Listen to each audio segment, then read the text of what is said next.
પૈગંબરોનો આટલો જ સંતોષ છે, ધર્મની શોભા વધે છે પ્રેમ અને બલિદાનથી. આ પ્રસ્તુત પંક્તિમાં કવિએ સંત અને પૈગંબરોની સાધુતા દર્શાવવામાં આવી છે. તેઓ જગતનો ઝેર પી અને સ્નેહ અને બલિદાનથી માનવોને પ્રેમ આપે છે. તેઓ હંમેશા માનવોને સ્નેહ અને સહાનુભૂતિની દાખવે છે. તેઓ હંમેશા જગતની કડવાશને ગળી જાય છે અને અમૃત જેવી મીઠાશ પીરસે છે.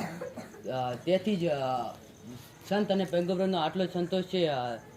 પ્રેમ અને બલિદાનથી ધર્મની શોભા વધે છે અને લોકો તેમનામાં વિશ્વાસ બેસે છે. જેમ કે અમરેશ જોશી આપણને ખૂબ સારા સંસ્કારો અને આપે છે અને તેવી જ રીતે સારા કામો કરે છે. તેથી જ તેમને સારું ફળ મળે છે અને હોસ્ટેલમાં તેમનું સંખ્યા અને તેમનું ચાલી જાય છે. તેવી જ રીતે આપણે સારું કરીશું તો આપણે સારું જ મળશે. તેઓએ તેમના પહેલાં પણ આ દિવાળી ગઈ ત્યારે પણ સારું કામ કરી અને ગામડામાં મીઠાઈની પીરસણ કર્યું હતું. તેથી જ જેસી કરણી વેસી ભરની અસ્તુ. સરસ.